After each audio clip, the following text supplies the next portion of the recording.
Vamos lá para o quarto item, que é a parte de coesão e coerência textuais. Tem gente que às vezes fica preocupado com isso aqui, mas isso aqui é tranquilinho, olha só.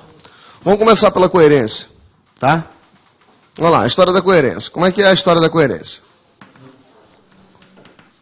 Como é que você para prestar atenção na história da coerência de um texto?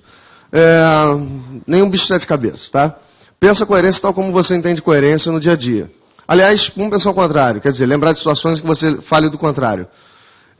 O que acontece quando você, de repente, fala que alguém está sendo incoerente?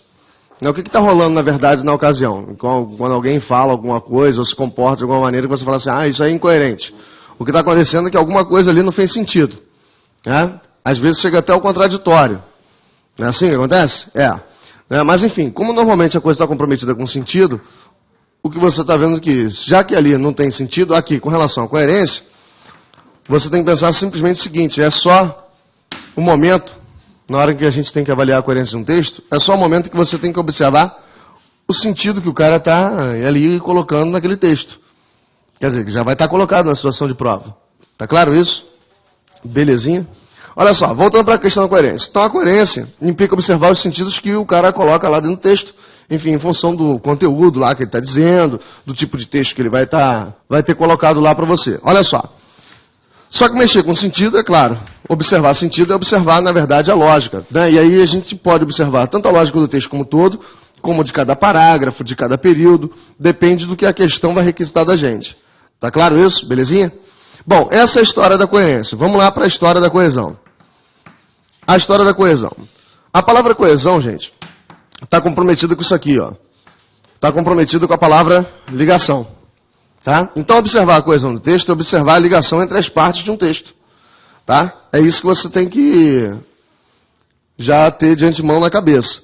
E observar a ligação entre as partes de um texto implica, dependendo do que requisita da gente, observar já relacionamento de palavra a palavra, ou ainda de frase com frase, ou ainda de parágrafo com parágrafo, ou todos os parágrafos entre si. Tudo bem? Ou ainda o texto em relação ao título. Sempre que você está prestando atenção, como é que o autor vai encadeando tudo dentro do texto, tal como ele se propôs a encadear, nessa hora você já está observando as ligações entre as partes do texto, ou seja, a coesão do texto. Tá? Em detalhe, com relação a apresentar defeitos no mecanismo de ligação, nas estratégias de ligação dentro de todo e qualquer texto. Você pode ter problemas localizados em um parágrafo, em uma sentença só, como você pode ter um problema no texto todo.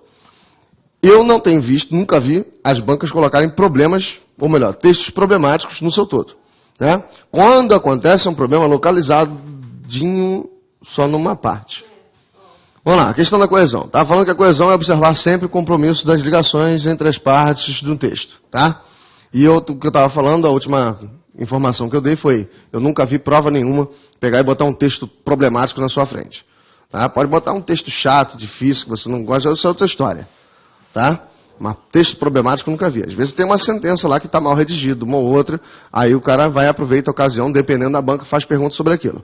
Né? E aí, normalmente, essas questões são aquelas questões de reescritura. Quem está acostumado a fazer prova tem a ver com aquelas questões de reescritura, ele pede a forma mais adequada, mais correta, sei lá o quê. Né? Ou pergunta onde é que há um defeito dentro da frase, qualquer coisa desse sentido. Tá claro isso? Tá?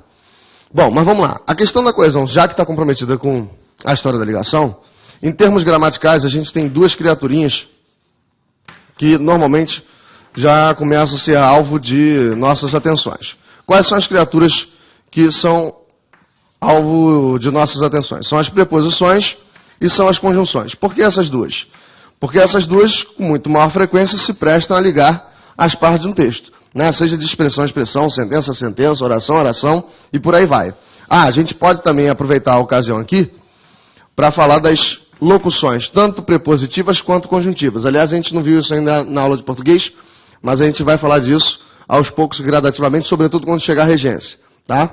E aqui eu estou falando, na verdade, já vou antecipar, daquelas expressões tipo de acordo com, né, um apesar de que, na medida em que, observar se essas criaturas foram lá bem empregadas no texto, fazendo com que o texto tivesse uma sequência lógica razoável.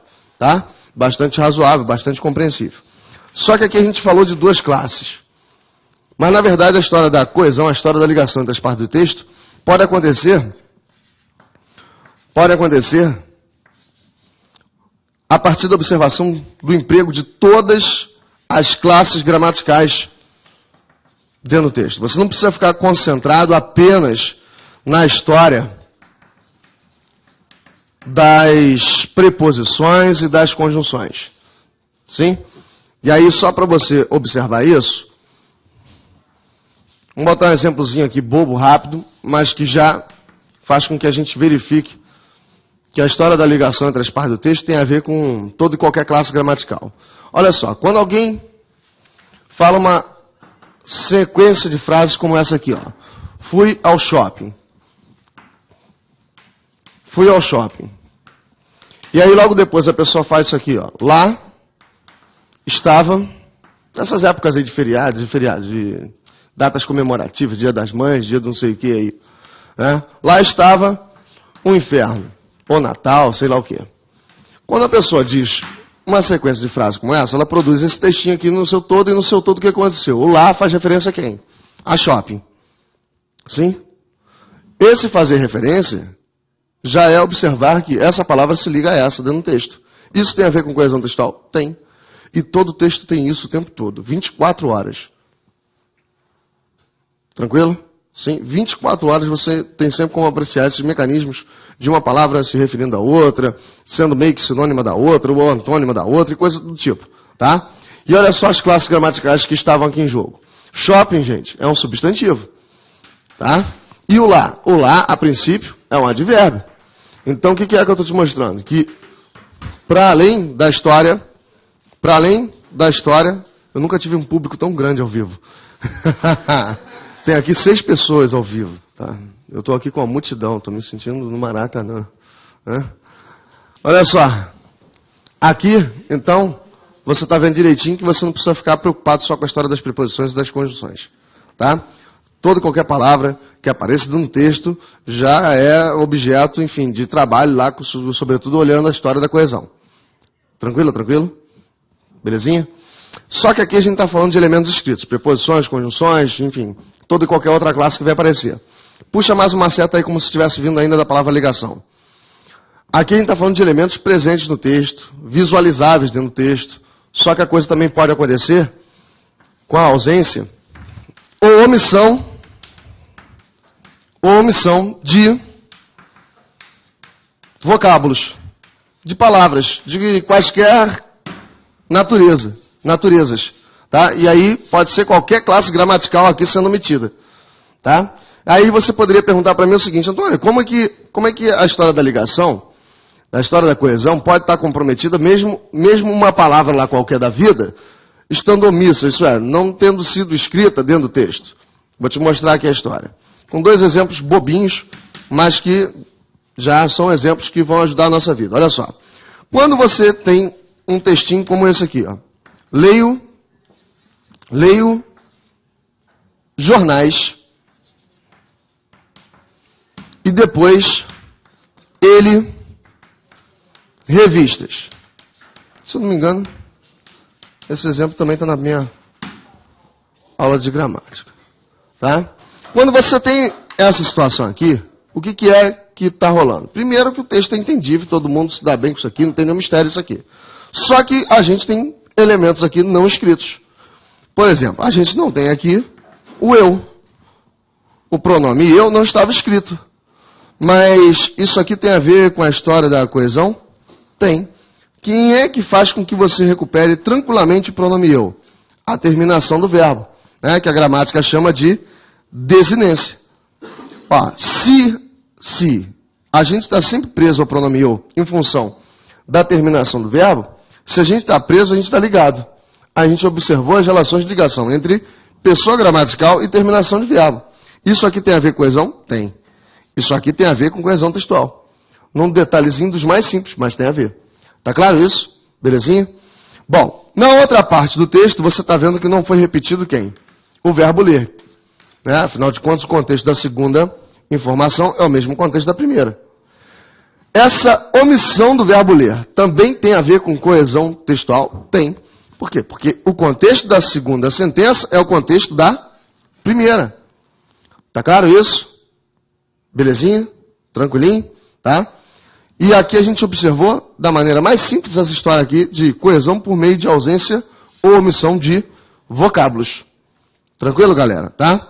Só um detalhe. Aqui, a gente está mexendo com duas figuras de sintaxe, que são a elipse e o zeugma. Quando acabar de botar os exemplos, a gente vai ver o que é elipse e o que é zeugma. As duas tratam de ausência ou omissão de vocábulos. Tá? Mas vamos olhar mais um exemplozinho aqui.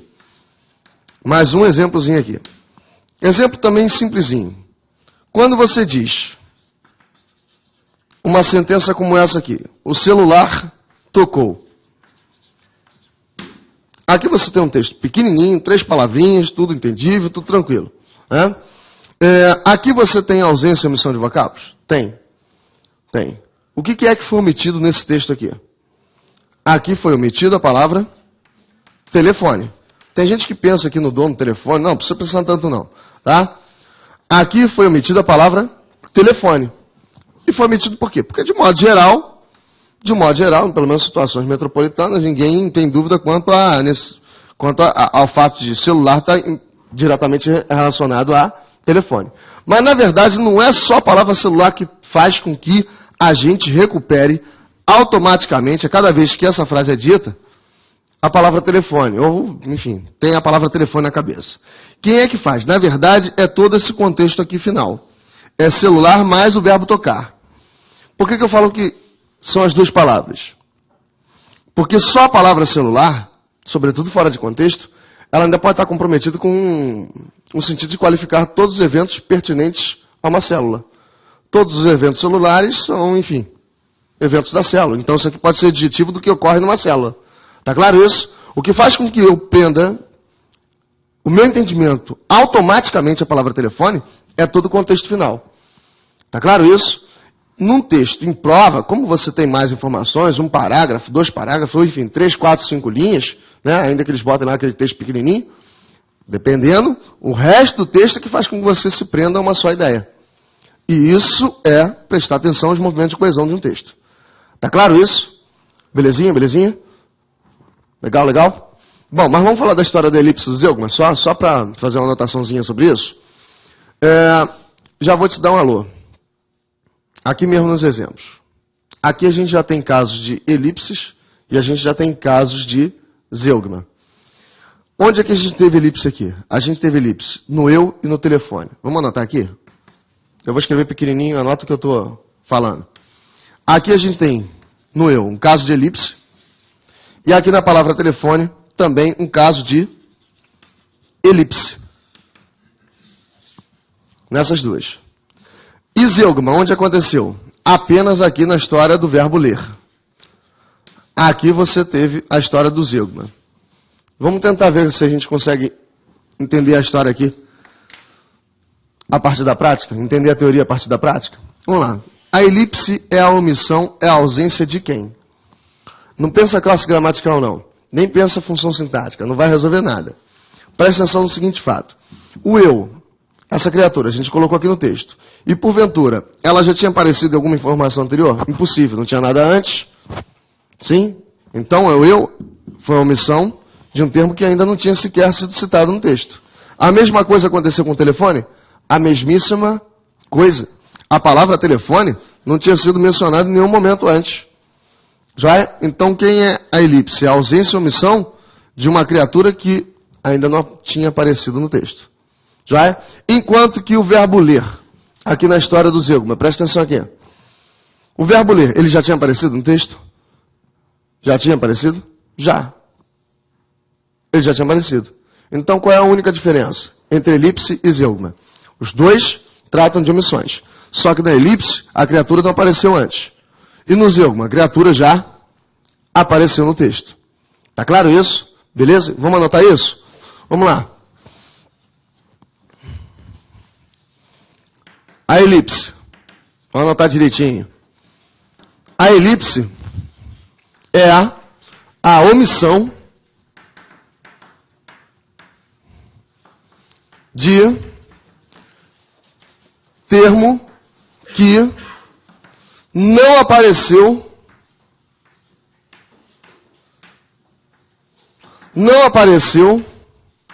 antes no texto.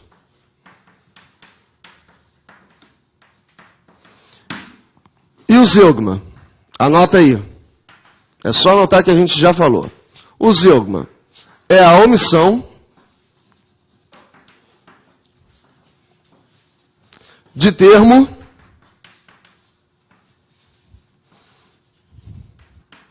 que já apareceu no texto. E aí pouco importa a classe gramatical, pouco importa a função sintática. Tranquilo, galera? Belezinha? Notaram aí? A elipse é a omissão de termo que já, ou melhor, que não apareceu antes no texto, e é o zeugma. No zeugma, a criatura já tem algum elemento antes citado. Tá claro isso? Tá? É a única diferença. É a única diferença. Um é não ter aparecido nada antes, o outro já ter aparecido. Tá? Se concentra só nessas duas partezinhas. Legal, galera? Tranquilinho? Tranquilinho, tranquilinho? Bom, a gente falou da história da coesão e da coerência. O que é que a gente ainda tem que perceber? Que toda vez que a gente fala de coesão e de coerência, ainda que a gente tenha que falar separadamente no primeiro momento, uma coisa está diretamente implicada na outra. Tá? Um texto mal ligado afeta o seu sentido, afeta a lógica. Um texto com uma lógica ruim, com um sentido ruim, ele é um texto fatidicamente mal ligado entre as partes. Então pega aqui rapidinho a parte 1 grande. Olha só. Só faz um rabisco nessas duas criaturas aqui. Coesão e coerência. Saiba que a coesão afeta diretamente a coerência e a coerência afeta diretamente a coesão. Tá? Para o bem e para o mal. Um texto bem ligado é um texto com um sentido legal, com a lógica legal. Um texto com um sentido ruim, com a lógica ruim, né, estando lá contraditório, alguma coisa do tipo, é um texto que em algum momento o cara não ligou bem as informações, não ligou bem os argumentos, as ideias, as palavras, seja lá o quê. Tá claro isso? Tranquilinho? Legal. Então bora lá agora para o quinto item. Vamos lá para o quinto item. Sobretudo por quê? Porque aqui quando a gente falou do shopping, do lá, a gente viu ali o verbo ler se referindo ao outro verbo ler. A gente está vendo essa história da referência o tempo todo, não é isso? É? E isso tem a ver, claro, com, enfim, mecanismo de coesão. Foi onde a gente começou a falar desse negócio.